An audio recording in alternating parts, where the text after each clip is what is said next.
আমি শুরু করতে চাই রাশেদ ভাই আপনাকে দিয়ে। আপনার দল যে প্রায় প্রায় আমরা দেখি যে শেখ হাসিনা বাইরে থেকে ইন্ডিয়া থেকে নানা ধরনের হুমকি দেন এবং নেতাকর্মীদের অনেকটা চাঙ্গা করার জন্য তাদেরকে মাঠে নামতে বলেন, এবং 23শে জুন আওয়ামী লীগের প্রতিষ্ঠা বার্ষিকী, এই উপলক্ষে তাদের একটা তৎপরতা আশঙ্কা করছে পুলিশ, এই কারণে তারা একটা বিজ্ঞপ্তিও দিয়েছে। আপনার দল কতটা প্রস্তুত আওয়ামী লীগকে? দেখেন, এই বাংলাদেশে বিএনপি সব থেকে বেশি আওয়ামী লীগের দ্বারা নিপীড়িত। এনসিপি গণঅভ্যুত্থানের পরবর্তীতে গঠিত হয়েছে। এনসিপির যারা শীর্ষ নেতৃবৃন্দ তাদের অনেকে গণঅভ্যুত্থানের সামনে থেকে নেতৃত্ব দিয়েছে। তারাও আওয়ামী লীগ যদি কখনো ফিরে আসে তারাও নিপীড়িত হবে। জামাত ইসলাম তারাও আওয়ামী লীগের দ্বারা রোষানলের শিকার হয়েছে। সব মিলে যারা এখন সরকারে আছে, অপোজিশনে আছে, সবাই মোটামুটি আওয়ামী লীগের দ্বারা নিপীড়িত, এবং ভবিষ্যতে যদি আওয়ামী লীগ কখনো ফিরে আসে তারা নিপীড়িত হবে। অর্থাৎ আওয়ামী লীগ আমাদের কমন শত্রু। এই কমন শত্রু ফিরে আসুক এটি কেউ চায় না। তবে আমরা লক্ষ্য করছি যে এই আওয়ামী লীগের যে তৎপরতা, এটাকে রুখে দেওয়ার জন্য বিএনপি যতটা তৎপর এবং এরপরে কিছুটা এনসিপি, কিন্তু জামাত ইসলাম একদমই তৎপর নয়। বরং আজকে দেখলাম যে একটি টেলিভিশন চ্যানেলের সাক্ষাৎকারে জামাতের একজন এমপি তিনি বলছেন যে আওয়ামী লীগ যদি আমাদেরকে ভোট না দিত আমরা কি এইভাবে এতগুলো আসন পেতাম। অর্থাৎ জামাত ইসলাম আওয়ামী লীগকে প্রটেকশন দিচ্ছে শুধুমাত্র ভোটের জন্য। ইতিমধ্যে লক্ষ্য করবেন যে জামাতের আমির তিনি বলছেন যে 96-তে যেভাবে আমরা লড়াই করেছি ঠিক ওই 96-র মতন আমাদেরকে আবারও মাঠে নামতে হবে। 96-র হাতিয়ার গর্জে ওঠো আরেকবার, এই ধরনের কথাবার্তা তারা বলছে। তার মানে কি? তার মানে আওয়ামী লীগকে পজিটিভভাবে ফিরিয়ে আনতে চাই মানে জামাত ইসলাম আওয়ামী লীগকে যে কোনো মূল্যে ক্ষমতায় যাওয়ার জন্য ফিরিয়ে আনতে চাই। আমার কাছে মনে হয় যে এই জামাতের যে আশকারা, এই আশকারার কারণেই বিভিন্ন জায়গায় মিছিল মিটিং হচ্ছে। আমি একটি টকশোতে দেখেছিলাম যে এনসিপির একজন নেতা সার্জিস আলম তিনি বলছেন যে বিএনপি এবং ছাত্র দলের ভাইয়েরা আওয়ামী লীগের এই মিছিলকে ছত্রভঙ্গ করার জন্য মাঠে নামছে, এনসিপিও নামছে, কিন্তু আমরা যাদের সাথে জোটে আছি দুঃখ লাগে বলতে তারা আসলে মাঠে নাই। আসলেই তো তাই। শিবিরের নাকি অসংখ্য নেতৃবৃন্দ গুমের শিকার হয়েছে, জামাতের নাকি অসংখ্য নেতৃবৃন্দকে হয়রানির শিকার হতে হয়েছে। তো এই শিবিরের এবং জামাতের যারা নির্যাতনের শিকার হলো সেই ব্যাপারে তাদের কতটুকু মন্তব্য আছে? মানে তারা এমনভাবে এখন জাতীয় সংসদে বা বাইরে বক্তব্য দিচ্ছে মনে হচ্ছে যে 16 বছর আওয়ামী লীগ নয় বিএনপি ক্ষমতায় ছিল। মানে তাদের কোনো রাক্ষোভ আওয়ামী লীগের উপর নাই। আমরা দেখেছিলাম যে গণঅভ্যুত্থানের পর জামাতের আমির বলেছিল আমরা সবাইকে সাধারণ ক্ষমা ঘোষণা করলাম। তার মানে কি? তার মানে তিনি তো ইতিমধ্যে সাধারণ ক্ষমা ঘোষণা করেছেন, এবং এখন কিভাবে আওয়ামী লীগকে পুনর্বাসন করিয়ে নিজেদের দলে যুক্ত করা যায় সেই ব্যাপারে তারা এখন কাজ করছে। তো জামাত ইসলাম আওয়ামী লীগ কি জামাতের যে আদর্শ সে আদর্শকে আওয়ামী লীগ ওন করে? আওয়ামী লীগ শোনেন, বাংলাদেশের সবথেকে বড় ফ্যাসিস্ট পার্টি হলো জামাত ইসলাম। আওয়ামী লীগ তো ফ্যাসিস্ট হয়েছিল। জামাত ইসলামের যে ফ্যাসিস্ট আচরণ যদি আপনি দেখেন যে ইসলামী ব্যাংক, ইবনে সিনা সহ তাদের যে প্রতিষ্ঠানগুলো, সেখানে শিবির না করলে আর জামাতি পরিবারের না হলে চাকরি হয় না। এই যে ইসলামী ব্যাংক নিয়ে জামাতের এত কথাবার্তা কেন, এত হুমকি কেন? আমি দেখলাম যে জামাতের দুইজন গুরুত্বপূর্ণ নেতা তারা বলছেন যে এই ইসলামী ব্যাংকে কেন্দ্র করে সরকারের পতন হয়ে যেতে পারে। নুরুল ইসলাম বুলবুল তার একটি অডিও ক্লিপ সামাজিক যোগাযোগ মাধ্যমে ভাইরাল হয়েছে। তিনি বলছেন যে আপনারা সবাই প্রস্তুতি গ্রহণ করেন, প্রয়োজনে এই ইসলামী ব্যাংকে কেন্দ্র করে সরকারের পতন আমরা নিশ্চিত করব। মানে তারা কেউ বলছে যে 3 দিনে তারা চাইলে বিএনপির পতন ঘটিয়ে দিতে পারে, কেউ বলছে 16 দিনে পতন ঘটিয়ে দিতে পারে। অথচ আমার মাঝে মধ্যে মনে হয় যে বছরের পর বছর ধরে মগবাজার কার্যালয়ে তালা ঝুলছিল, সামান্য একটা তালা। এত বড় বিপ্লবী, এই যে এখন দেখছি না টকশোতে জামাতের বড় বড় কিছু বিপ্লবী বুদ্ধিজীবী আসে না, এসে তো তারা শুরুতেই শুরু করে যে 71-এ বাংলাদেশ স্বাধীন হয়নি, 71-এ কোনো মুক্তিযুদ্ধ হয়নি। তো এই বিপ্লবীরা তারা যদি ওই সময় এই তালা খোলার জন্য 2-5 জন যাইতো তাহলে বিশ্বাস করতাম যে এই দেশে জামাতের নেতৃত্বে বিএনপি সরকারের পতন হইতে পারে।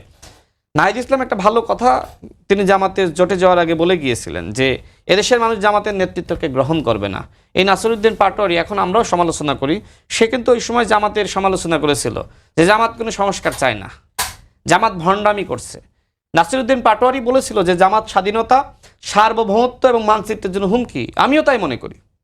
আমি জানি না আসলে নাসিরউদ্দিন পাটোয়ারিরা, নাহিদ ইসলামরা কেন আসলে এইভাবে আসলে ট্র্যাকচ্যুত হলো। তাদের যে আদর্শ, একটা স্বতন্ত্র আদর্শ, আমরা চেয়েছিলাম যে আওয়ামী লীগের পতনের পরে এই শূন্যতা পূরণ করার জন্য এনসিপি বাংলাদেশের রাজনীতিতে তারা মাথা উঁচু করে দাঁড়াক, কিন্তু মাথা নিচু করে তারা জামাতের সাথে জোট করেছে।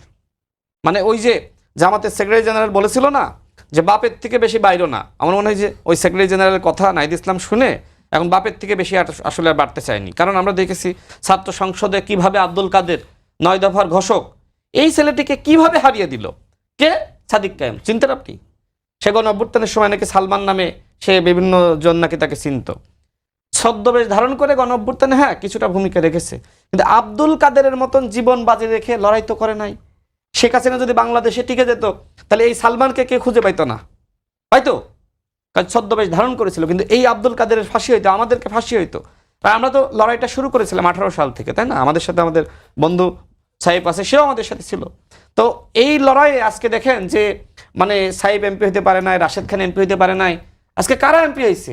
মাঝে মধ্যে প্রশ্ন জাগে এরা কই ছিল, মানে কিভাবে এমপি হইলো? এই যে সংরক্ষিত আসনের একজন এমপি আছে মারদিয়া মমতাজ, মানে সে এখন বিশাল বিপ্লবী।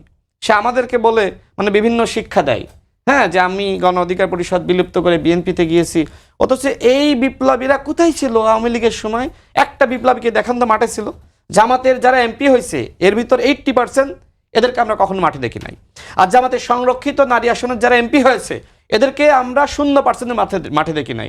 যারা বিএনপির মনোনীত সংরক্ষিত আসনে যারা প্রার্থী মানে যারা এমপি হয়েছে তাদেরকে দেখেন যে তারা জেল খেটেছে, জুলুমের শিকার হয়েছে, রাজপথে ছিল। অথচ আপনি বিপ্লবের বিশাল অংশীদার জামাত ইসলামকে কোনো অস্তিত্ব দেখা গেছে গণঅভ্যুত্থানের সময় যে এইটা হলো জামাত ইসলাম? মানে সংসদে একদিকে তাকাইলে তো বোঝা যায় যে এইটা আসলে জামাত ইসলাম। গণঅভ্যুত্থানের সময় এই দৃশ্যটা দেখা যায়নি কেন? মানে অন্যের মাথায় কাঁঠাল ভেঙে আপনি খাইতে চাইছিলেন। মানে ছদ্মবেশ ধারণ করে হয়তো নাহিদ ইসলামদেরকে প্রোগ্রাম সম্পূর্ণ করার জন্য 5,000 টাকা দিয়েছেন, এই জন্য কি আপনার বিশাল ভূমিকা হয়ে গেছে? আমি একটু দীপু ভাইয়ের কাছে আসি। দীপু ভাই, আওয়ামী লীগের ফেরানা ফেরানি আমরা আলোচনা করছি। আওয়ামী লীগ যে 24 সালের জুলাই আগস্টে যে ধরনের ম্যাসাকার দেশে ঘটেছে সেই বিষয়গুলো নিয়ে আওয়ামী লীগ এখনও পর্যন্ত কোনো দুঃখ প্রকাশ তো দূরের কথা, মানে রিয়েলাইজও করে না যে এরকম একটা ঘটনা ঘটছিল। সেই আওয়ামী লীগ এদেশে কতখানি প্রাসঙ্গিক? নতুন করে তাদেরকে ফেরার কোনো সুযোগ দেখছেন কি? এখন আওয়ামী লীগের দুইটা পার্ট, একটা হলো আওয়ামী লীগ একটা দলগত একটা আদর্শিক অবস্থান থেকে যারা 77 বছর রাজনীতি করছে, এর পর্যায়ে নানান নেতৃত্ব এসছে, এখন সর্বশেষ নেতৃত্ব এসে হচ্ছে শেখ হাসিনা। তো সেই কারণে এখানে দুইটা পার্ট, একটা হলো যে আওয়ামী লীগ তো অবশ্যই স্বাধীনতা মুক্তিযুদ্ধের নেতৃত্ব দানকারী দল, এই ভূমিকাটা এই ইতিহাসে অনস্বীকার্য, এটা কখনো মোছা যাবে না, কেউ মোছার হয়তো চেষ্টাও করবে না। কিন্তু সেই আওয়ামী লীগ যখন কি ফ্যাসিস্ট আকার ধারণ করলো এবং তার প্রধান হোতা শেখ হাসিনা, তার নেতৃত্বে যে ফ্যাসিজমটা কায়েম হলো, সেটা তো এটাও তো সত্য, ওটাও সত্য, এটাও সত্য। এই জন্য আওয়ামী লীগের এটা দুইটা রূপ, একটা হলো আওয়ামী লীগ স্বাধীনতা মুক্তিযুদ্ধের নেতৃত্ব দানকারী একটা গণতান্ত্রিক দল, আবার আওয়ামী লীগ 75 সালে একদলীয় শাসন ব্যবস্থা কায়েম করে সেটা আবার বাকশালের মধ্য দিয়ে শেখ মুজিবুর রহমান তার নিজের মৃত্যু এবং আওয়ামী লীগের মৃত্যু নিশ্চিত করছে। কিন্তু আওয়ামী লীগ কিন্তু থেকে গেছে, আওয়ামী লীগকে কিন্তু করতে পারেনি, শেখ মুজিবও পারে নাই। তো এখন শেখ হাসিনাও আওয়ামী লীগের মৃত্যু ঘটাতে পারবে না এই কারণে যে এদেশের আপামর মানুষের মধ্যে আওয়ামী লীগের একটা অবস্থান আছে। যখন এরকম রাজনৈতিক একটা দর্শন থাকে তখন তার ভিত্তিতে আজ হোক কাল হোক আওয়ামী লীগ অন্যভাবে বিকশিত হবে। আজকে আমরা আলোচনা করতেছি শেখ হাসিনা নেতৃত্বাধীন আওয়ামী লীগ। এই নেতৃত্বের প্রাসঙ্গিকতা আসলে নেই, কারণ যতক্ষণ না পর্যন্ত এই বাংলাদেশের এই স্বৈরশাসনকে মুক্ত করার জন্য মুক্তিযুদ্ধকে যেমন স্বীকার করতে হবে যে এই দেশের সাধারণ মানুষের অংশগ্রহণ ছিল বলেই মুক্তিযুদ্ধ সম্পন্ন হয়েছে, এটা মানে স্বীকার করতে হবে যে এদেশের সাধারণ মানুষের অংশগ্রহণ ছিল বলে গণঅভ্যুত্থান সম্ভব হয়েছে। সুতরাং এই বাস্তবতাটা আওয়ামী লীগ যতক্ষণ না মানবে ততক্ষণ পর্যন্ত আওয়ামী লীগ ওই দলমত নির্বিশেষে তার বিরুদ্ধে থাকবে। আজকে দেখেন, এখন তো একটা গণতান্ত্রিক কাঠামো মধ্যে আছি আমরা, সরকারি এবং বিরোধী দুই পক্ষই কিন্তু আজকে আওয়ামী লীগ ধরেন মানে কোনো একটা প্রসেশন করুক, দেখবেন যে এনসিপি তার জায়গা থেকে, জামাত তার জায়গা থেকে, বিএনপি তার জায়গা থেকে আসবে। তার মানে এই জায়গাটায় কিন্তু সবাই একমত। ওই দেখবেন যে মৌমাছির যেই মানে সারাক্ষণ তারা নিজেদের মধ্যে কিচিরমিচির করে, কিন্তু যখন নাকি কাউকে ধাওয়া করে তখন একযোগে করে, কিন্তু সারাক্ষণ মনে হয় যেন একজন আরেকজন মানে আপনি বলছেন যে আওয়ামী লীগ প্রশ্নে সবাই এক।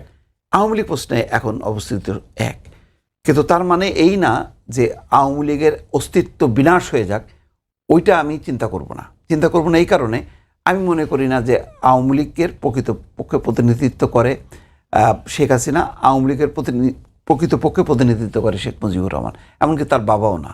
আওয়ামী লীগকে প্রতিনিধিত্ব করে দেশের জনগণ, যারা স্বাধীনতা মুক্তিযুদ্ধের মধ্য দিয়ে এবং পাকিস্তানের স্বৈরশাসনের বিরুদ্ধে লড়াই সংগ্রাম করে তার একটা রাজনৈতিক ভিত্তি দর্শন তৈরি করছে, এবং সেটা অবশ্যই একটা গণতান্ত্রিক। সেই জায়গা থেকে বারবার যখনই বিচ্যুত হয়েছে তখন শেখ মুজিবের মৃত্যু ঘটছে, আওয়ামী লীগের মৃত্যু ঘটছে, এখনও সে মানে আওয়ামী লীগের বিচ্যুতি ঘটছে, শেখ হাসিনারও মৃত্যু ঘটছে। তো সেই জায়গা থেকে আওয়ামী লীগের প্রাসঙ্গিকতা আছে, কিন্তু বাস্তবতাটা হলো যে তার অবস্থানটা এখন কোনোভাবেই রাজনৈতিক অবস্থানটা বিএনপি হোক, জামাত হোক, এনসিপি হোক, কেউ মানবে না, এমনকি দেশের জনগণও মানবে না। কিন্তু এটাও ঠিক, আবার জনগণকে পুরোপুরি বলা যাবে না, এই কারণে জনগণের মধ্যে কিন্তু একটা ভিত্তি আছে তার। যদি নির্বাচনে তারা অংশ নিত, মানে আমি কল্পনা করছি আর কি, অংশ নিলে তাহলে কিন্তু তার একটা পার্সেন্টেজ আমরা জানতে পারতাম। যেমন দেখেন, গণঅভ্যুত্থানের পর ছোট আকারে হলেও এরশাদের পতন ঘটলো ঠিকই, কিন্তু তারপরে জেলে বসে তো এরশাদ 5টা সিট আসছে, 35টা আসন ছিল। তো সেটা আওয়ামী লীগ যদি নির্বাচনে অংশ নিত তখন চিত্রটা কি দাঁড়াতো? তখন হয়তো দেখা যেত আওয়ামী লীগ 2nd পজিশনে চলে গেছে, জামাত আরও 3rd পজিশনে চলে গেল, এরকমও তো হইতে পারতো। তো সেই কারণে আওয়ামী লীগের একটা ভিত্তি আছে। আওয়ামী লীগের এই ঝান্ডা নিয়ে দেখেন জোহরা তাজউদ্দিন, সে যখন নামছে তখন তো সে তো শেখ মুজিবের কন্যা না, কিন্তু আওয়ামী লীগ কিন্তু দাঁড়ায় গেছে। শেখ হাসিনা যদি নাও থাকে, নেতৃত্ব যদি ছেড়ে দেয়, তাদের মধ্যে যদি বোধোদয় হয়, দেখবেন যদি আইভি, সেলিনা হায়াত আইভি এই পতাকাটা নিয়ে সামনে আগায়, দেখবেন যে লক্ষ লক্ষ মানুষ বা হাজার হাজার মানুষ তার পিছনে ছুটছে। সাবের হোসেন চৌধুরীও তাই, মানে যে কোনো একজন কর্মী আরও নিচের দিকেও যদি নামি, এরকম কেউ যদি নামে হবে। তো এরকম একটা সম্ভাবনা থাকা সত্ত্বেও দুঃখজনকভাবে এটা শেখ হাসিনা নিজের উপলব্ধিটা শেখ হাসিনা চায় না বিকল্প নেতৃত্ব, তাহলে কিন্তু না চায় না, এটা তো সেটাই তো ভুল। সেই ভুলের মাসুল তো তাদের আরও কতদিন গুনবে সেটা তো বলা যায় না। কিন্তু যদি সেই নেতৃত্বের কাঠামোটা পরিবর্তন করতো, তাহলে কিন্তু সেটা আলোচনা করতে পারতো যে একটা গণতান্ত্রিক রাজনৈতিক দল যার জনভিত্তি আছে, তখন তাদের পক্ষে ইউরোপ, আমেরিকা, ভারত বা বিএনপির যারা শুভাকাঙ্ক্ষী, এনসিপির শুভাকাঙ্ক্ষী, জামাতের শুভাকাঙ্ক্ষী, তারা বলতো যে না, একটা গণতান্ত্রিক রাজনৈতিক দল থাকলে আমাদের এখন তো সবচেয়ে বড় সংকটটা কি, একদিকে গণতান্ত্রিক রাজনৈতিক দলের নামে বিএনপি আছে ক্ষমতায়, আর ইসলামী মানে ইসলামের নাম নিয়ে জামাত ইসলাম আছে বিরোধী দলে। কিন্তু দেখেন নামটা কিন্তু ইসলামী, আপনি এটাকে পুরোপুরি গণতান্ত্রিক দল বলতে পারবেন না, যদিও তারা গণতান্ত্রিক নির্বাচনে, গণতান্ত্রিক রাজনীতিতে তারা আছে, কিন্তু যেহেতু একটা নামটা আছে, এই জন্য হঠাৎ করে দেখবেন যে শিরক খোঁজে, এটা শরিয়া খোঁজে, ওইটা না, এইটা না, এই সমস্ত বলা শুরু করছে। ক্ষমতায় আসলে যে কত রকম বলতো, তখন দেখতেন যে সেই মানে অসম্ভব হইতো। ওইটা দেখতেন যে ওই যে আমরা দেখলাম তারেক রহমানের কন্যা জাইমা রহমান বাম পাদে কি সুন্দর গোল করছে, ওর পট করে বলে দিত যে এটা তো শরিয়া বিরোধী, মেয়েরা তো খেলতে পারে না। এইরকম অনেক রকম প্রাদুর্ভাব ঘটতো। আমরা আফগানিস্তানের পরিবর্তনের পর প্রথম দেখলাম যে মেয়েরা মিছিল করতেছে, সৈন্যরা চুপ করে বসে আছে। মনে করলাম যে না, আমরা খামাখাই এই তালেবানদের বিরুদ্ধে এত বলি কেন? কিন্তু এখন অবস্থাটা কি দাঁড়াইছে, মেয়েদের লেখাপড়া বন্ধ, তাই না? তো এটা একটা ঝুঁকির মধ্যে আছে। আমি মনে করি না যে জামাত এরকম এক্সট্রিমিস্ট কোনো দল, কিন্তু যদি একটা বড় রাজনৈতিক গণতান্ত্রিক দল যদি থাকতো বাস্তবে, যেটা আওয়ামী লীগের পক্ষে ছিল, কিন্তু আওয়ামী লীগ আমি বারবার বলি, এটা আমি যখনই আলোচনা করব তখন কিন্তু এটা শেখ হাসিনার আওয়ামী লীগ হিসাবে আমি ধরবো না। আমি দেখতে চাই স্বাধীনতা মুক্তিযুদ্ধের নেতৃত্ব দানকারী, গণঅভ্যুত্থানের নেতৃত্ব দানকারী আওয়ামী লীগের। সেই আওয়ামী লীগ যতক্ষণ না পর্যন্ত বাস্তবে না আসবে, ততক্ষণ পর্যন্ত আওয়ামী লীগের প্রাসঙ্গিকতা, বাস্তবতা আসলে নেই। সাইদ ভাই, সেটা হচ্ছে দিবু ভাই যেটা বললো, যিনি আওয়ামী লীগ বিনাশ হোক ওটা চান না, বাট শেখ হাসিনার বিকল্প নেতৃত্বে আওয়ামী লীগ এগিয়ে আসুক, এটা দিবু ভাই চান। আপনাদের দলের অবস্থান কি আওয়ামী লীগ সম্পর্কে এখন? এনসিপির অবস্থান ওই যে কয়েকদিন আগে আমরা তো দেখলাম যে চিঠিটা বের হয়েছে, মানে আমাদের নাম মেনশন করা আছে এনসিপি পার্টির কথা। এনসিপি পুলিশের চিঠি, হ্যাঁ পুলিশের চিঠি। তো সালাউদ্দিন আহমেদ বরাবরই বলে যে আসলে আওয়ামী লীগ কোনো দলই না, বা যে কমেন্টগুলো করেন স্টেটমেন্টগুলো দেয় আমার কাছে বেশ ভালো লাগে। কিন্তু তার বাহিনীর যে এরকম একটা দুর্বল অবস্থানে যাচ্ছে এবং তারা আওয়ামী লীগকে নিয়ন্ত্রণ করতে পারবে না বা একটা শঙ্কার মধ্যে থাকছে, এটা একটু দুঃখজনক যে তারা এইভাবে ভয় পাচ্ছে। আওয়ামী লীগকে নিয়ে আসলে সেরকম চিন্তার কিছুই নেই, ভয় পাওয়ারও কিছু নেই। এবং আমার সহলোক যেটা বলছেন যে একটা রাজনৈতিক দলের কথা উল্লেখ করলেন, এটা সত্য। আমিও দেখেছি যে আসলে অভ্যুত্থান পরবর্তী সময়ে রাজনৈতিক দলগুলো চেষ্টা করেছে যে তাদের কিছু সমর্থক তাদেরকে কাছে টানার জন্য বা তাদেরকে মামলার মাধ্যমে বা বিভিন্নভাবে ক্রাইটেরিয়াতে, এটাতে বিএনপিও যেমন ছিল, জামাত ইসলামও যেমন ছিল, এনসিপির জায়গাটা আসলে মানে ছিল না, কারণ এনসিপির সাথে একদম ডিরেক্ট প্রতিদ্বন্দ্বী, মানে ডু অর ডাই সিচুয়েশন, হয় তারা থাকবে না হলে আমরা থাকবো, প্রতিদ্বন্দ্বী না তো সত্যতা। তো সেই জায়গা থেকে এবং গণ অধিকার বা অন্য যে তরুণ রাজনৈতিক দল যারা ছিলেন তাদের সাথে সেই সম্পর্কটা আমাদের কাছে ছিল। কিন্তু যারা একটু ট্রেডিশনাল পলিটিক্যাল পার্টি তারা অনেক কিছু হিসাব নিকাশ করে, মানে আমরা তরুণরা যে রিস্ক ফ্যাক্টরগুলো নেওয়ার চেষ্টা করি বা যে স্ট্রেট ফরওয়ার্ড রাজনীতিটা করার চেষ্টা করি, সেটা দেখা যাচ্ছে যে আমাদের যারা সিনিয়ররা আছেন তারা অনেক কিছু ভাবেন বা অনেক কিছু চিন্তা করেন। তো সেটা আরেকটা আলাপ। তো আমি যেটা বলতে চাচ্ছি যে ভাই যেটা বললেন যে আওয়ামী লীগকে শেখ হাসিনার বাইরে দেখা বা এই জায়গাটা, আমি মনে করি না আসলে সেটা সুযোগ আছে। কারণ শেখ হাসিনার যারাই আছে না কেন, এই যে রিফাইন্ড আওয়ামী লীগের কথাগুলো যেগুলো আসছে, আইবি বা সাবের হোসেন চৌধুরী, তারাও তো সেম ওয়েতেই তাকে সে প্রাসঙ্গিক রেখেছে, তাকে সেই পাওয়ার স্ট্রাকচারে পাওয়ারটাতে জানি সাস্টেন করতে পারে সেভাবে তারা হেল্প করে গেছে। তো তাদের তো আমি দায় কোনোভাবে কম দেখছি না। এবং আপনি যদি দেখেন, হ্যাঁ এটা সত্য যে মহান মুক্তিযুদ্ধে আওয়ামী লীগের অবশ্যই ভূমিকা ছিল এবং তারাই সেই প্রধান রাজনৈতিক দল হিসেবে ফাংশন করেছে। কিন্তু পরবর্তী সময়ে বাকশাল কায়েমের মাধ্যমে শেখ মুজিবুর রহমান কিন্তু সে আওয়ামী লীগের বিনাশটা করে ফেলেছে। এবং আওয়ামী লীগ যে রিফাইন্ড হতে পারে বা আওয়ামী লীগের যেই মুক্তিযুদ্ধের যে স্বতন্ত্র জায়গাটা ছিল সেটা ওন করে পরবর্তীতে ফাংশন করতে পারে, এটা আমরা কখনোই দেখিনি। আওয়ামী লীগের যেই উচ্ছিষ্ট যেসব নেতাকর্মীরা থাকে তারা আবার খড়কুটোর মতো করে গুছিয়ে অথবা কারো মাধ্যমে কোনো দলের মাধ্যমে আবার যখন পুনর্বাসন হয় তখন দেখা যায় তারা ঘুরে ফিরে সেই পরিবারতান্ত্রিক জায়গাতেই তার মেয়েকে আবার ফিরিয়ে আনছে। আবার এখন যেরকম শেখ হাসিনার বলয় ছাড়িয়ে যদি অন্য কেউ আসে, তারাও কিন্তু ওই খড়কুটোর মতো করে যারা এই উচ্ছিষ্ট যেগুলো আছে, আমি এগুলোকে আসলে উচ্ছিষ্ট বলবো, এটা কোনো আসলে পলিটিক্যাল লিডার বা এটা আসলে মনে করি না। কারণ এই 17 বছর ধরে তারা যে কাজ করেছে এটা আসলে মানে কোনো দিকে আপনি মাপঝোঁক করে বলতে পারবেন এদের ন্যূনতম আসলে পলিটিক্যাল কোনো ম্যাচুরিটি আছে, কোনো জ্ঞান আছে, অথবা জনগণের প্রতি তাদের কোনো দায়বদ্ধতা আছে। তো সেই জায়গা থেকে এইসব উচ্ছিষ্টরা ধরেন চেষ্টা করবে যে জয়কে আবার সামনে কেন্দ্র করে অথবা পুতুলকে কেন্দ্র করে, মানে ওই পরিবারের বাইরে এরা কখনোই বড় হতে পারবে না। এবং এদের যেই অডিয়েন্স, এটা কিন্তু আসলে মানে ওইভাবে নেই আর বাংলাদেশে। যেটা আছে ধরেন যে কিছু জায়গা কেন্দ্রিক, এরিয়া কেন্দ্রিক, ওই গোপালগঞ্জ বা এরকম কয়েকটা জায়গায় হয়তো বা তাদের লোকজন আছে যাদেরকে তারা নানাভাবে আসলে সুবিধা দিয়েছে, চাকরি দিয়েছে, ফ্যামিলিগুলোকে স্বাবলম্বী করার ক্ষেত্রে হেল্প করেছে, সেখানে অনেক উন্নয়ন করেছে, সেক্ষেত্রে কিছু আস্থাভাজন কিছু লোক আছে। এর বাইরে আমি যেটা মনে করি যে ডে বাই ডে তাদের প্রতি মানুষের একটা দূরত্ব তৈরি হচ্ছে, কিন্তু তারা নানাভাবে আসার চেষ্টা করছে।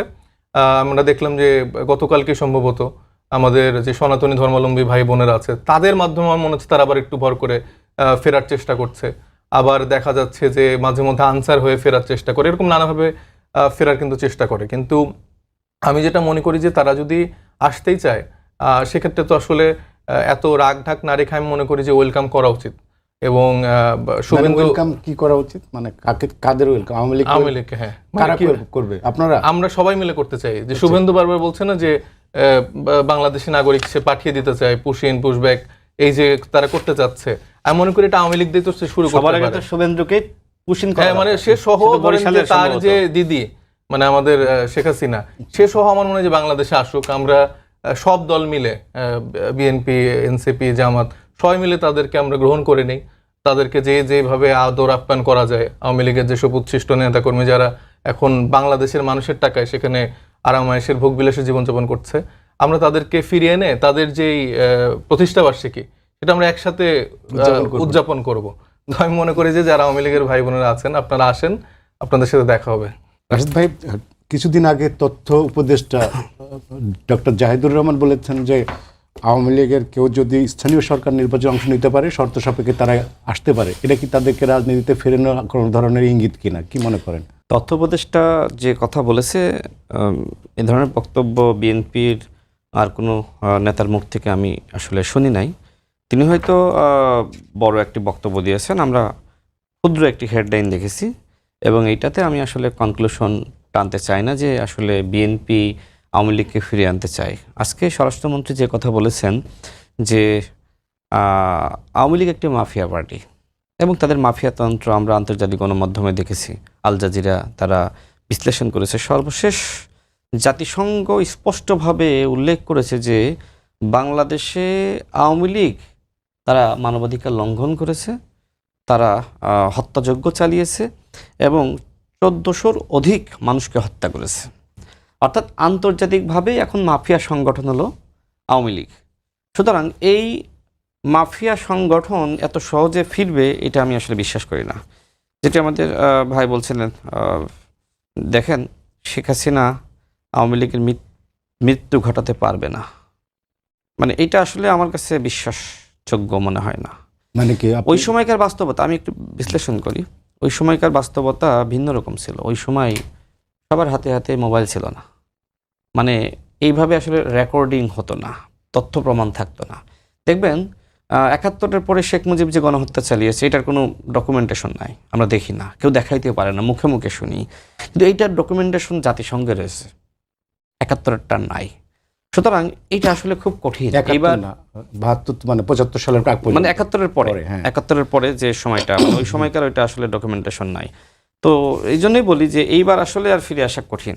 আর সব থেকে যেটা আমি বলতে চেয়েছিলাম, অলরেডি সাহেব বলেছেন যে ওই সময় জোহরা তাজউদ্দিন আওয়ামী লীগের নেতৃত্ব দিয়েছে, কিন্তু পরবর্তীতে শেখ হাসিনার হাতে নেতৃত্ব তুলে দিয়েছে। তার মানে কি? তার মানে এইবার তাদের জন্য আমরা সবাই সতর্ক এই কারণে যে আবারও তারা ওই রেহেনা, জয় এবং পুতুলের হাতে নেতৃত্ব তুলে দিতে পারে, অর্থাৎ সেই শেখ পরিবারের হাতে, মাফিয়া পরিবারের হাতে আবার নেতৃত্ব চলে যাবে। তো সেই জায়গায় মানুষ খুব সতর্ক, মানে ওই সময়কার বাস্তবতা এই সময়কার বাস্তবতা আসলে খুব কঠিন। আর আওয়ামী লীগ আসলে মানুষের দল আর নাই। বললেন যে আওয়ামী লীগের তো এক ধরনের জনগণের দল, জনভিত্তি আছে, এবং না, আওয়ামী লীগের এখন আর জনভিত্তি নাই। আওয়ামী লীগের একটা মাফিয়া গোষ্ঠী আছে, এটাকে আমি জনগোষ্ঠী মনে করি না। এটা আওয়ামী লীগের মাফিয়া গোষ্ঠী, এটা জনগোষ্ঠী না।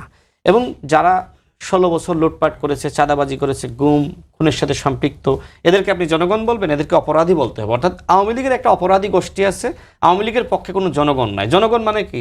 রিক্সা চালক, ভ্যান চালক, কৃষক, দিনমজুর। যদি আওয়ামী লীগের পক্ষে জনগোষ্ঠী থাকতো তাহলে মাঠে নামতো।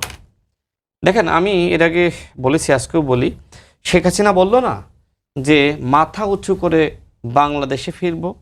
শেখ হাসিনা যদি আসলে এই সাহসটা দেখাইতে পারে, প্রয়োজনে এই যে আমাদের বন্ধু সাহেব বলল না যে আমরা সবাই শেখ হাসিনা আসুক, আমরা সবাই আওয়ামী লীগের এই প্রতিষ্ঠা বার্ষিকী উদযাপন করবো। আমিও বলতে চাই শেখ হাসিনা মাথা উঁচু করে বিমানবন্দরে নামুক, আমরা সবাই ফুলের তোড়া হাতে তাকে রিসিভ করতে যাব। তার সাহসটা দেখার জন্য কতটুকু মাথা উঁচু হয়েছে, তার সাহসটা দেখার জন্য আমি রাশেদ খান অন্তত বিমানবন্দরে যাব ফুলের তোড়া হাতে তাকে রিসিভ করার জন্য, মানে আমি তার সাহসটা দেখার জন্য যাব। তো এই সাহস তার নাই। তার আসলে যদি কলিজা থাকতো তাহলে সে দেশনেত্রী বেগম খালেদা জিয়ার মতন বলতো প্রয়োজনে জেলে যাব, দেশ ছাড়ব না। যেদিন সে বাংলাদেশ ছেড়ে হেলিকপ্টারে চড়ে পালিয়ে গেছে, আওয়ামী লীগের মৃত্যু হয়ে গেছে। সুতরাং আওয়ামী লীগের মৃত্যু স্বয়ং শেখ হাসিনাও ঘটাতে পারবে না, আমি ফিরোজ ভাইয়ের সাথে একমত নয়। আমার এই বিষয়ে ভিন্ন মত আছে। এবার আসি, দেখেন আমাদের মাননীয় প্রধানমন্ত্রী তিনি আগামীকাল তিনি মালয়েশিয়া সফরে যাবেন, এরপরে তিনি চীনে যাবেন। তাকে ভারত সরকারের পক্ষ থেকে আমন্ত্রণ জানানো হয়েছিল। বিএনপি কিন্তু দেখেন মালয়েশিয়া সফর দিয়ে শুরু করছে, চীনও নয় ভারতও নয়। তো বিএনপির থেকে কূটনৈতিকভাবে বিচক্ষণ আর একটা দল দেখান। বিএনপি, হ্যাঁ ভারতের সাথে আমাদের সম্পর্ক লাগবে, সেটা মর্যাদার এবং সেটা সাম্যের, সেটা ন্যায় বিচারের। ভারত সীমান্তে পুশিন ঘটাবে তো ঠিক আছে, পুশিন করবেন, ভালো কথা। সবার আগে এই শুভেন্দ্র অধিকারী এবং শেখ হাসিনাকে পুশিন করুক, কারণ এই শুভেন্দ্র অধিকারী তার বংশও তো বরিশালের, আমরা যতটুকু জেনেছি। সুতরাং তাকে আগে পুশিন করা হোক। আমাদের বিজেপি দেখছেন তাদের আচরণটা অন্তর্বর্তীকালীন সরকারের সময়, এই সাহস আপনি দেখেছেন? আজকের গণমাধ্যমের খবর, সেখানে বিজেপি বলছে, বিজেপির সদস্যরা বলছে যে তোমরা ওদেরকে যতক্ষণ না পর্যন্ত সরিয়ে নিয়ে যাবা, মানে যাদেরকে পুশিন করতে চাচ্ছে, আমরা এখানে সরব না।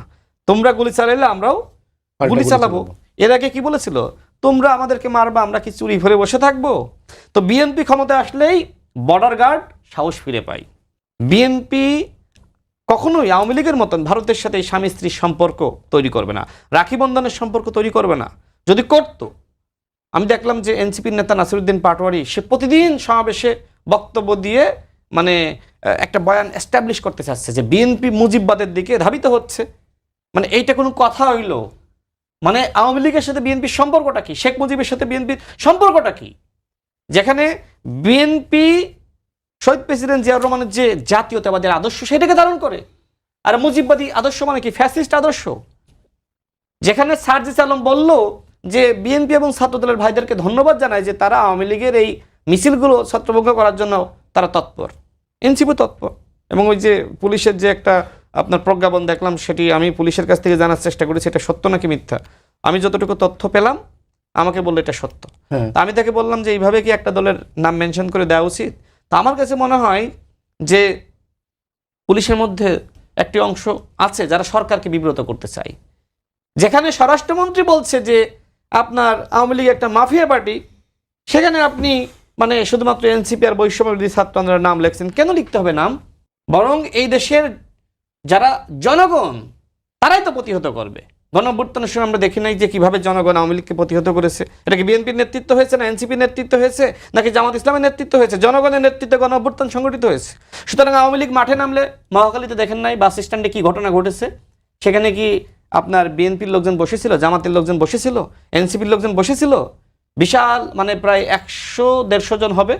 সেখানে একজন বালক, সবার আগে একজন তরুণ, সে ওদেরকে ধাওয়া দিয়েছে এবং একজনকে সে নিজে কিন্তু ধরেছে, একজন নারী।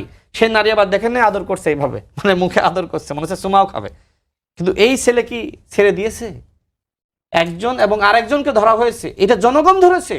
এইভাবে জনগণ মিছিল করলেই জনগণ প্রতিহত করবে। এটা বিএনপি লাগবে না, এটা এনসিপির লাগবে না, এটা আপনার জামাতের লাগবে না। এদেশের জনগণ নিপীড়িত হয়নি, কথা বলতে পারে নাই আওয়ামী লীগের সময়, মানুষ লিখতে পারে নাই, বলতে পারে নাই। এখন তো সকল স্বাধীনতা মানুষের রয়েছে। এই জন্যই তো নাসিরউদ্দিন পাটোয়ারিরা আমাদের মাননীয় প্রধানমন্ত্রী মেরুদণ্ড ভাঙা নিয়ে কটাক্ষ করে, এরপরে মানে অনেক আমাদের মাননীয় প্রধানমন্ত্রী সহধর্মিনীকে নিয়ে কটাক্ষ করে, তার কন্যাকে নিয়ে কটাক্ষ করে, তারপরেও তো তার নামে মামলা হয় না, গ্রেপ্তার হয় না, তাই না? এবং কি তিনি মির্জা আব্বাস সাহেব একজন অসুস্থ মানুষ, সেই অসুস্থ মানুষের একটা প্রতিকৃতি বক্সিং করলেন।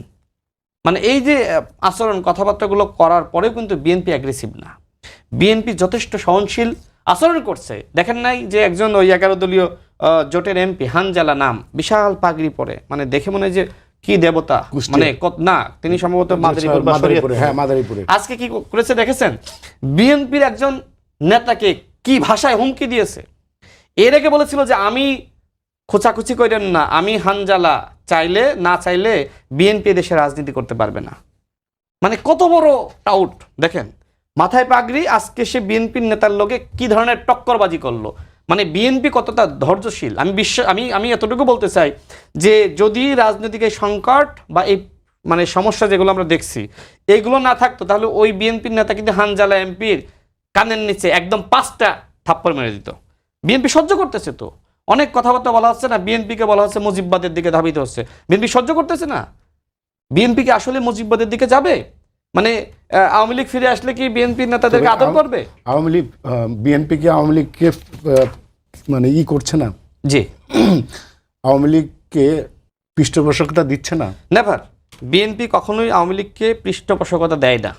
বিএনপি, হ্যাঁ, বিএনপি যেহেতু সরকারে রয়েছে, আপনি অপোজিশনে থেকে যে বক্তব্যগুলো দিতে পারবেন, সরকারের থেকে আসলে ওই ধরনের আচরণ বক্তব্য দেওয়া যায় না।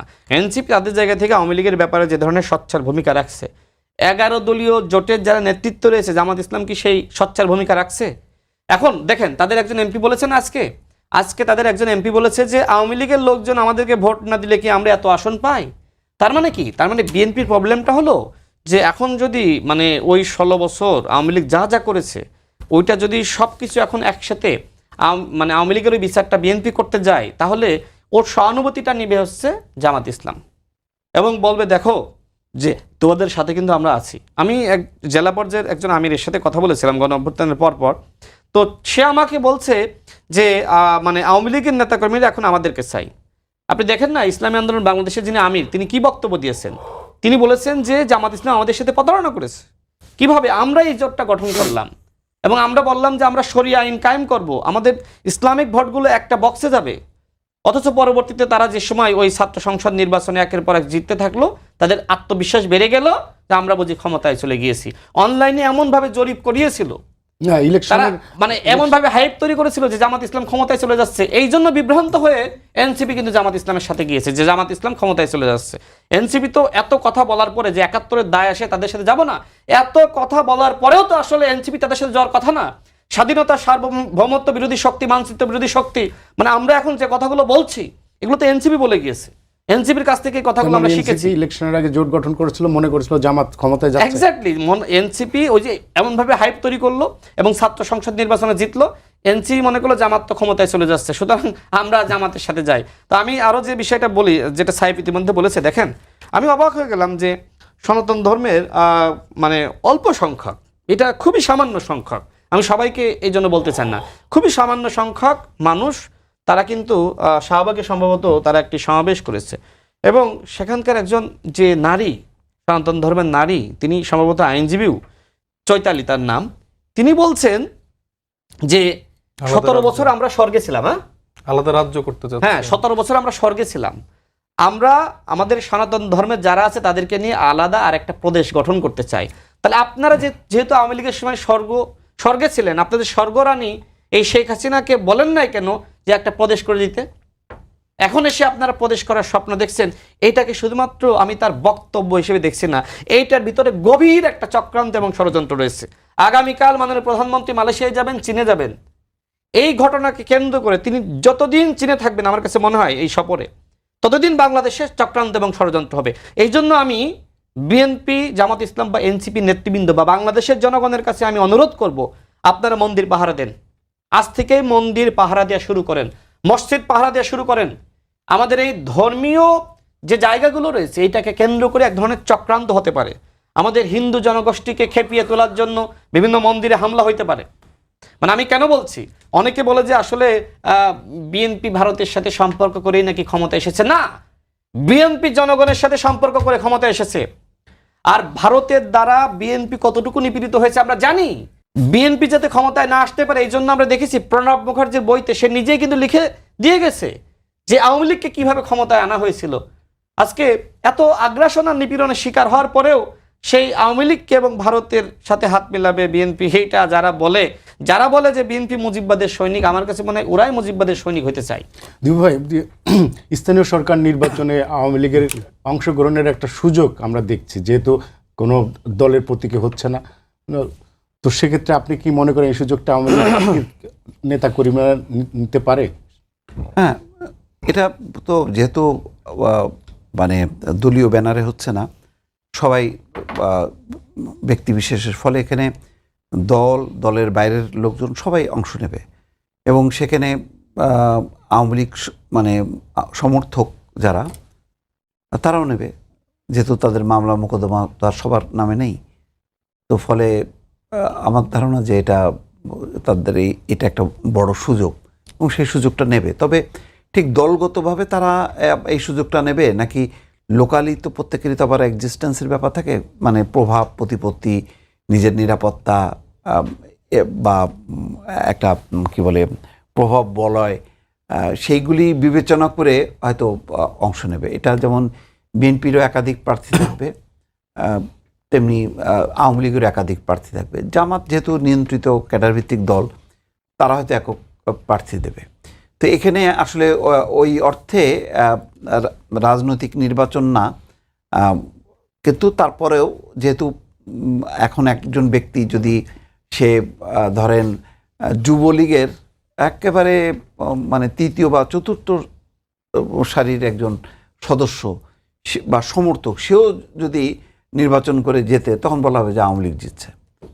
বিএনপিরও একই ব্যাপার হবে।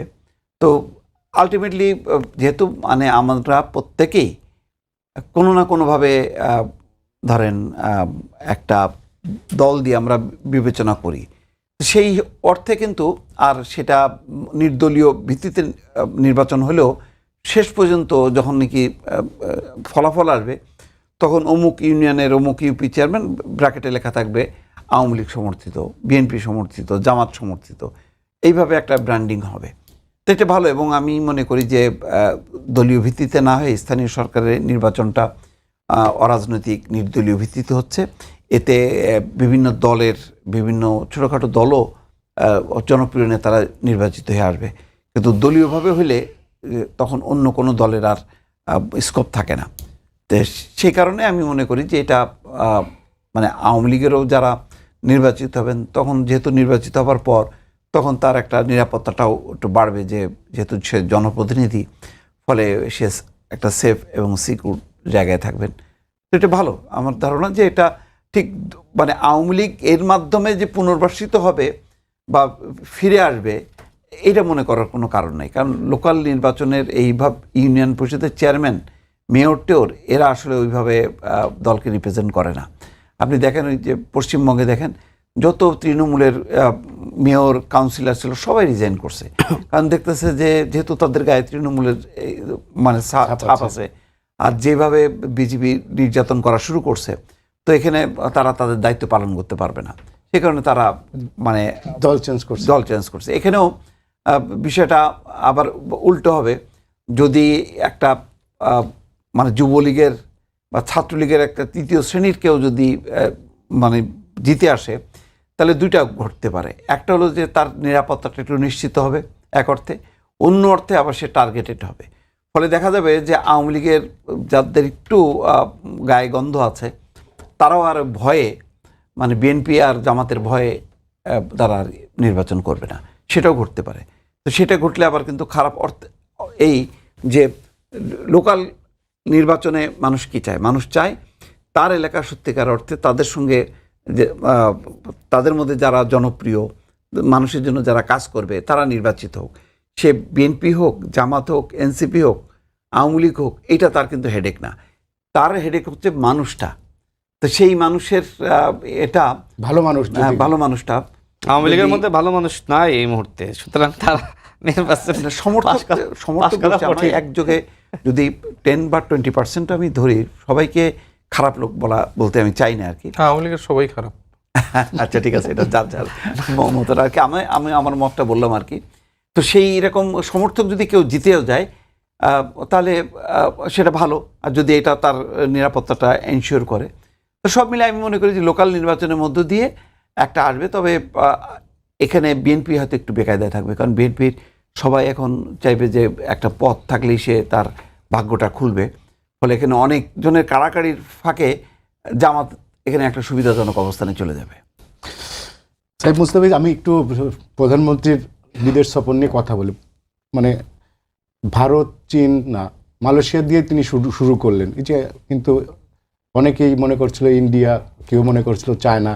তো ওনার এই যে ভারত এবং চীনকে বাইপাস করে শুরু মালয়েশিয়ার, এটা কি জিও পলিটিক্সে কী ধরনের ভূমিকা রাখবে এই ওনার এই সফর?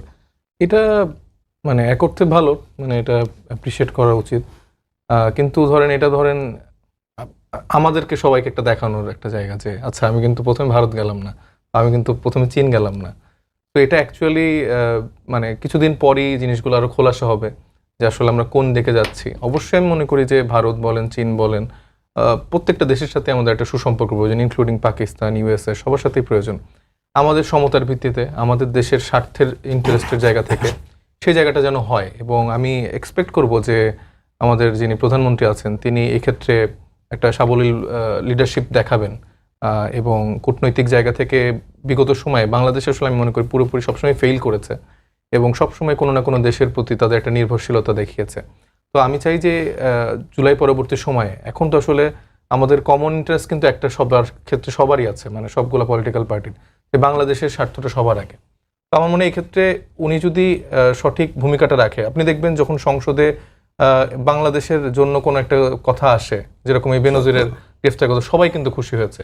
তো কিছু কিছু জায়গা আছে আমাদের সবার কিন্তু একটা কমন ইন্টারেস্টের জায়গা, যেমন আওয়ামী লীগের বিপক্ষে আমাদের সবার অবস্থান।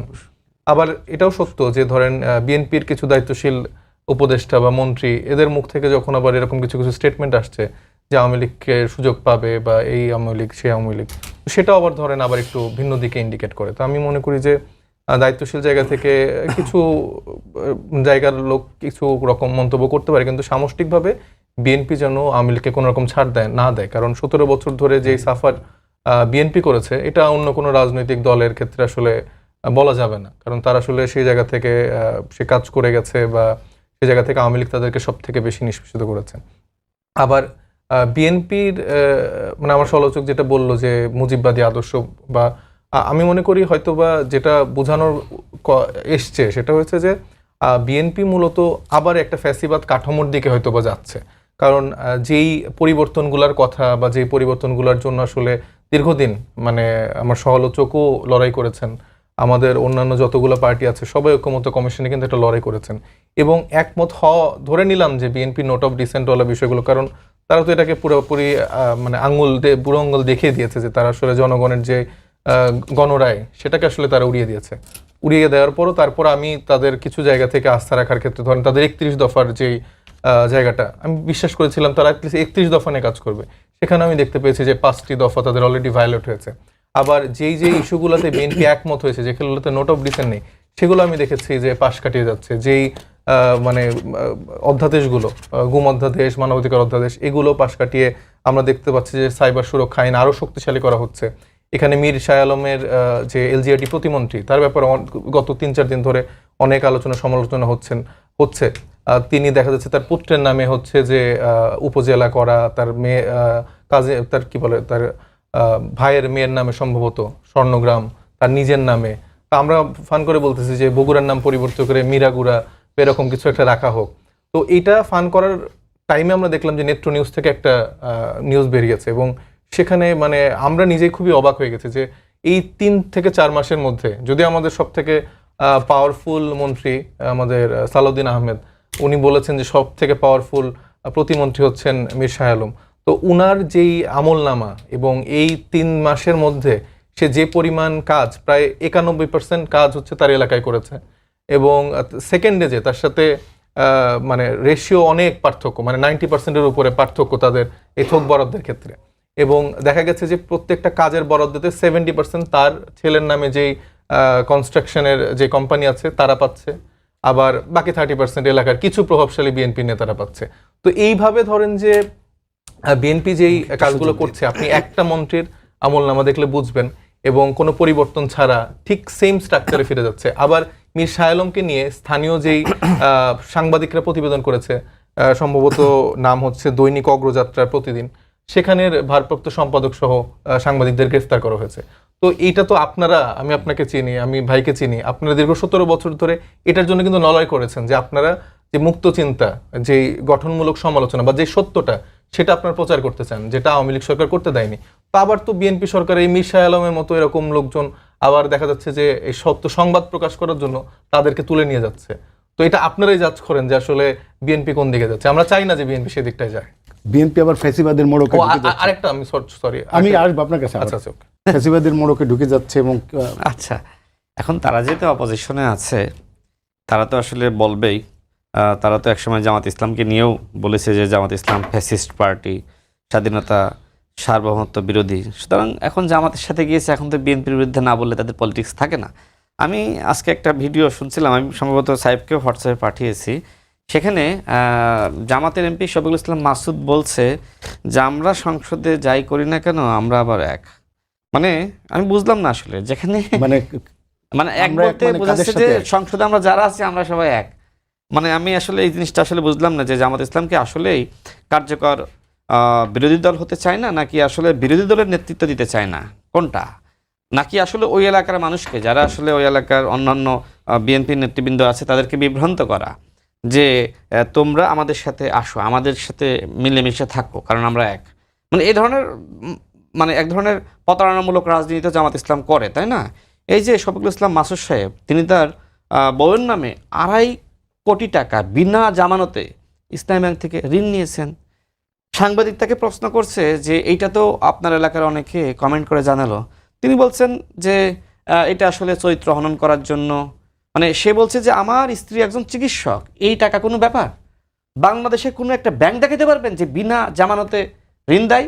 তাদের ইসলামী ব্যাংক কেন লাগবে? এই কারণে লাগবে যে তারা আসলে বউয়ের নামে, ভাইয়ের নামে, অমকের নামে, তমকের নামে ঋণ নেবে, এই যে জাতীয় সংসদে দাঁড়িয়ে কেউ কেউ বলছে যে এটা হলো ঋণ খেলাপিদের সংসদ, আসলে কি তাই? 16 বছর জেল খেটেছে, জুলুমের শিকার হয়েছে, ব্যবসা প্রতিষ্ঠান ধ্বংস করে দিয়েছে, ঋণ পরিশোধ করতে পারে নাই। বাংলাদেশের একটা কোম্পানি দেখান, একটা ব্যবসায়িক প্রতিষ্ঠান দেখান যার ঋণ নাই। তাহলে ব্যাংকগুলো কেন আছে? কি প্রয়োজনে ব্যাংকগুলো যদি ঋণ নিতে না পারে? যার 100 কোটি টাকা ঋণ আছে, 100 কোটি টাকা আপনার ফান্ড আছে, সে আরো 100 কোটি নিয়ে আপনার ঋণ মানে তার ঋণ নিয়ে সে ব্যবসায়িক পরিধিটা বাড়ায়, তাই না? এটা তো বাস্তবতা। সুতরাং যারা নির্বাচন করেছে প্রত্যেকে কিন্তু আপনার মানে তাদের কিন্তু ওই ঋণ খেলাপি কেউ থাকলে নির্বাচন করতে পারতো না, রিশিডিউল করে যদি ইলেকশন করছে। সেটা আই ডোন্ট নো, বাট 16 বছর নিপীড়নের শিকার হয়েছে, ঋণ পরিশোধ করতে পারে না, এটা বাস্তবতা। কেন পারে নাই? সুতরাং ওইটা আপনিও জানেন। বিএনপির কেউ এইভাবে জামানতবিহীন ঋণ নিচ্ছে, কিন্তু জামাত ইসলামের লোকজন বয়ের নামে ঋণ নিচ্ছে, এইভাবে জামানতবিহীন ঋণ নিচ্ছে। ইসলাম ব্যাংক কেন দরকার? এই কারণে আজকে ইসলাম ব্যাংকে যে ধ্বংস করার চেষ্টা করা হচ্ছে, কারা করছে? জামাত ইসলাম ইসলাম ব্যাংকে ধ্বংস করছে। তাদের হাত থেকে বাঁচানোর জন্য এই ইসলামী ব্যাংককে তাদের হাত থেকে রক্ষা করতে হবে। শেষ বলি, শোনেন, আমি একটা বিষয় একটু শেষ করে দিই এটা। শেষ করে দিই। আমি তো সমালোচনা করার জন্য সমালোচনা করেছি। আমি চাই যে আমি যে বিষয়টা কথা বলেছি মির শাহ আলম কেন্দ্রিক, এটা একটু অ্যাড্রেস। আচ্ছা দেখেন, জামাতের এখানে দেখেন যেটা আসলে দেখেন, পাকিস্তানের সাথে গোয়েন্দা তথ্য বিনিময় চুক্তি হয়েছে, এটা তো এই খবর তো আপনি জানেন। স্বরাষ্ট্রমন্ত্রী এই তথ্য আমাদের সামনে জানিয়েছেন। সরকারি কর্মকর্তারা পাকিস্তানের প্রশিক্ষণ নিতে যেতে পারবে, এটিও তো আপনি পত্রিকায় পড়েছেন। তার মানে কি? তার মানে দিল্লি নয়, পিন্ডি নয়, সবার আগে বাংলাদেশ, সবার সাথে আমাদের সম্পর্ক। আমাদের সম্পর্ক থাকবে চীনের সাথে, ভারতের সাথে, মালয়েশিয়ার সাথে, মালদ্বীপের সাথে। এমন না যে শুধুমাত্র ভারতের সাথে থাকবে, কিংবা চীনের সাথে থাকবে, কিংবা পাকিস্তানের সাথে। আমাদের মাননীয় প্রধানমন্ত্রী তিনি মানে মালয়েশিয়া যাচ্ছেন, এরপরে চীনে যাবেন। যদি দেশের স্বার্থে, দেশের প্রয়োজনে ভারতে যাওয়া লাগে, ভারতে যাবেন।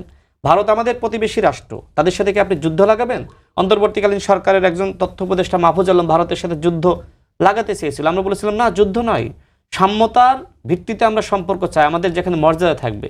সুতরাং বিএনপি যেহেতু একটা দায়িত্বশীল রাজনৈতিক দল, বিএনপি ভারতের সাথে যুদ্ধ লাগানোর মতন পরিস্থিতি সৃষ্টি হোক, এটা বিএনপি কখনোই চায় না। কিন্তু মর্যাদার ব্যাপারে বিএনপি সবসময় সোচ্চার। সর্বশেষ দেখেন যে আজকে মানে বেনজিরকে নিয়ে যেহেতু আমাদের সবার কমন একটা সোচ্চার ভূমিকা আছে, জি সর্বশেষ আজকে দেখেন আমাদের স্বরাষ্ট্রমন্ত্রী বলেছে যে বেনজিরকে বাংলাদেশে ফিরিয়ে আনার ব্যাপারে ইতিমধ্যে বাংলাদেশ সরকারের পক্ষ থেকে আপনার চিঠি দেওয়া হয়েছে। আর মীর শাহ আলম সাহেবের ব্যাপারে উনি যেটি বলেছেন, দেখেন আমার এলাকা ঝিনাইদহ সদরে, সেখানে একজন এমপি ছিলেন, তার নাম মশিউর রহমান, ভাই নাম শুনেছেন? সেখানে অনেকগুলো প্রতিষ্ঠান আছে সেই এমপির নামে। এখন ওই সময় যেটি হয়েছিল যে নেতারা অনেক সময় তার পরিবারের নামে বা তার নামে অনেক প্রতিষ্ঠান করেছে। এখন বাংলাদেশের রাজনীতি তো মানে এখন আমরা যেটা দেখছি গণঅভ্যুত্থানের পরে, আগে কিন্তু এরকম ছিল না। তো এটা ধাপে ধাপে পরিবর্তন হবে। মাননীয় প্রধানমন্ত্রী দেখেন যে ওই দুইটা ইউনিয়নের নাম পরিবর্তন করার জন্য ইতিমধ্যে নির্দেশনা দিয়েছেন। আশা করি আমাদের মন্ত্রীরা যারা এই ধরনের ভুল করছেন সেই ভুলগুলো তারা শুধরে নেবেন। এবং মাননীয় প্রধানমন্ত্রী দেখেন, যেখানে দেশনেত্রী বেগম খালেদা জিয়ার নামে একটা প্রতিষ্ঠান করার ব্যাপারে আলোচনা হচ্ছিল, তিনি বললেন না। তো ঠিক তাকে অনুসরণ করার জন্য আমি সকল মন্ত্রীদের প্রতি আমি অনুরোধ করছি। আমি ছোট মানুষ, আমি আপনাদেরকে নির্দেশনা বা খুব বড় ভাষায় কথা বলতে পারি না, বাট বাংলাদেশের মাননীয় প্রধানমন্ত্রী যে পরিকল্পনা নিয়ে দেশকে এগিয়ে নিয়ে যাচ্ছেন, আমরা যদি তাকে সহযোগিতা না করে নিজেরা এই ধরনের বিতর্ক সৃষ্টি করি, সেটা আসলে আমাদের সবার জন্য খারাপ হবে, বিএনপির জন্য খারাপ হবে, দেশের জন্য খারাপ হবে। ভাই 4 মাস প্রায় হতে চললো সরকারে, আপনার সরকারের কাজকর্মে আপনি কতখানি সন্তুষ্ট? এই এখনো এটা চূড়ান্তভাবে মূল্যায়ন করা যাবে না, তবে রাজনৈতিকভাবে বলি তো এটা এখন গণতন্ত্রের একটা বসন্তকাল, যেখানে সরকারি দল, বিরোধী দল সবাই যার যার মানে গণতান্ত্রিক অধিকার চর্চা করতে পারছে। আমি এখানে ডায়াসে এসে কথা বলতে পারছি মুক্তভাবে, আমার মতন করে বলতে পারছি। এইরকম অবস্থা তো আমরা 15, 16, 17 বছরে আমরা দেখি নাই। তো সেই হিসেবে আমি তো মনে করি একটা চমৎকার, যেমন জামাতের একটা বিশাল ব্যাপার, এরকম 70-77টা আসন নিয়ে, এটা তো অকল্পনীয় ব্যাপার। এনসিপির তারাও আছেন, গণঅভ্যুত্থানের নেতৃত্ব দানকারী, বিএনপি আছে তার অবস্থার মতো। তো এখানে তো আমি রাজনৈতিকভাবে কোনো দেখি না। এবং বাংলাদেশে যেই মানে বিরোধী দল মানে নির্মূল করো, নিশ্চিহ্ন করো, এবং যেই ধরনের বক্তব্য আসতো আমরা একদম শীর্ষ পর্যায় থেকে, আমরা তো এখানে উল্টায় দেখছি যে বিএনপির প্রধান এবং প্রধানমন্ত্রী তারেক রহমান যেই উন্নত রাজনৈতিক কালচারটা চর্চা করছে, বরং তার বিপরীতে আমি সেটা কম দেখি। বরং সে অনেক সম্মান রেখেই নানা রকম সমালোচনা করছে, কিন্তু কোনো ব্যক্তির নাম না, কোনো দলের নাম না, কিন্তু সাবজেক্টগুলো তিনি নিয়ে আসছেন। এইরকম আর বাংলাদেশের রাজনীতিতে কবে সর্বশেষ ছিল সত্যি কথা বলতে আমার সাংবাদিকতা জীবনে মনে পড়ে না। কারণ এই হানাহানি রাজনীতি দেখতে দেখতে দেখতে মানে ক্লান্ত হয়ে গেছি আমরা। সেই জায়গায় একটা যে সুবাতাস, সেই সুবাতাসটাতে এখন দেখা যাচ্ছে মিডিয়াতে বলি, সব ক্ষেত্রে বলি, আমাদের দুইটা জায়গায় সমস্যা। বরং এই বিএনপির কোনো প্রতিপক্ষ এখন জামাত তো না, এনসিপিও না। বিএনপির প্রতিপক্ষ হচ্ছে বাংলাদেশের এখন এই যে নিম্ন মানে কি বলে অর্থনৈতিক দুরবস্থা, এইটা হচ্ছে বেকারত্ব, এইটা হচ্ছে মূল প্রতিপক্ষ। এইটাকে রিপেয়ার করার জন্য চেষ্টা করা, এই চ্যালেঞ্জটা যদি মানে ঠিক মতন কাটাতে পারে, তাহলে আর এখানে বিএনপির কোনো প্রতিপক্ষ তেমন অবস্থানে নেই যেটা খুব তার জন্য বিপদ হয়ে দাঁড়াবে। সাহেব ভাই, 1 মিনিটে আপনি যদি কিছু বলেন। আমার কাছে মনে হয় যে মানে এখন পর্যন্ত যা সরকার করেছে অনেক পজিটিভ দিক আছে, তবে মোটা দাগে আমার মনে হচ্ছে যে সাময়িক সুবাতাস থাকলেও ধীরে ধীরে সেই পুরানো কাঠামোর দিকেই বিএনপি সরকার যাচ্ছে, যেটা আসলে অ্যালার্মিং। আর পাশাপাশি আমি যেটা নিজেদের সমালোচনা করতে চাই সেটা হচ্ছে যে সত্য কথা, বিরোধী দল হিসেবে আসলে মানে সরকারি দল হিসেবে বিএনপি যেরকম ব্যর্থ, বিরোধী দল হিসেবে আমরাও ব্যর্থ। এবং বাংলাদেশ জামাত ইসলামীর জায়গাটা আসলে তারা তো লিডিং ফ্রম দ্য ফ্রন্ট, সব থেকে বেশি আসন নিয়ে বিরোধী দলে আছেন। তো তাদের থেকে যেরকম কথাবার্তা আসা উচিত ছিল জনগুরুত্বপূর্ণ বিষয়গুলোতে, সেটা আমরা আসলে খুব একটা দেখতে পাচ্ছি না। রাদার আমরা দেখতে পাচ্ছি জামাতের স্বতন্ত্র এমপিরা সংসদে অনেক অসত্য তথ্য দিচ্ছে, যেটা পরে খুব বিব্রতকর। না, ডেফিনেটলি সেটাই অসত্য তথ্য আসছে। তারপরে সিলি ম্যাটার কি বলে ওয়াশিং মেশিন, এগুলো চাওয়া হচ্ছে। এটা আসলে এখানে চাওয়ার বিষয় না। আবার সেম ওয়েতে আবার ওই দিক থেকেও পার্থ ভাই বা যারা এরকম করে ডিফেন্ড করছে, এটা আসলে আমরা সংসদে দেখতে চাই না। আমরা চাই যে জনগুরুত্বপূর্ণ বিষয়ে আমাদের এনসিপির কিছু তরুণ তুর্কি যারা আছে তারা বেশ ভালো করছেন। আমি যে রুমিন ফারহানা আপার কথা বলছি, স্বতন্ত্র হিসেবে তিনি যে বিষয়গুলো আনছেন, আমি দেখতে পাচ্ছি না যে বাংলাদেশ জামাত ইসলামের সেই বিষয়গুলো আনতে পারছেন। তো আমরা চাই একটা প্রাণবন্ত সংসদ যেখানে আসলে জনগণের জনগুরুত্বপূর্ণ বিষয়গুলো আসবে এবং বাংলাদেশকে একটা সুন্দর দিকে নিয়ে যাবে। আর মোস্ট ইম্পর্টেন্টলি যেটা একটু আগে এসেছিল যে হঠাৎ করে নতুন ভাবে ধর্মীয় যে একটা সহিংসতা তৈরি করার জায়গা তৈরি হচ্ছে, এটা নিয়ে আমাদের সতর্ক থাকতে হবে। কারণ হিন্দু যারা আমাদের ভাই বোনেরা ছিলেন, কি একটা অংশ যখন শাহবাগে জমায়েত করেছেন, আবার আমরা দেখেছিলাম একটা পার্টির ব্যানারে আবার আমরা শুনতে পাচ্ছি যে এখানে মূর্তি করা হবে না। তো পাল্টাপাল্টি যে একটা ধর্মীয় উস্কানির বক্তব্য আসছে, এটা আমাদের জন্য অ্যালার্মিং। আমাদের বাংলাদেশে আমরা চাই যে সকল ধর্ম বর্ণ নির্বিশেষে সবাই একটা সহাবস্থানে থাকবো। এটাই আমাদের বাংলাদেশের কালচার, এটা আমাদের সৌন্দর্য। তো আমরা যেন আমাদের প্রতিবেশী, আমাদের ভাই বোন কারো কেউ ক্ষতি না করি, আমরা যেন একসাথে থাকি। ধন্যবাদ।